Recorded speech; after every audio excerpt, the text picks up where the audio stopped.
إخكي أكشاك ردرش كيسي وسرسينكي أكشاك ردرش برجينا برشامكي أكشاك ردرش بشمال هناسكي أكشاك ردرش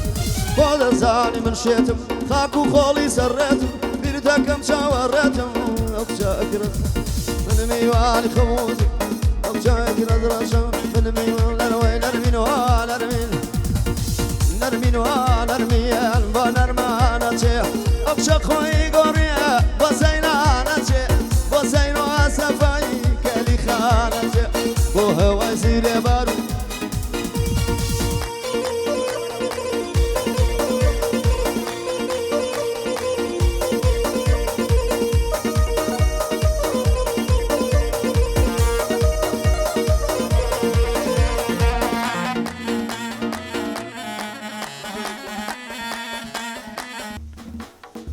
کەناڵی BK4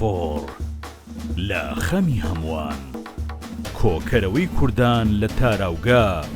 بەگشتی لە ئەوروپا و بەریتانیا BK4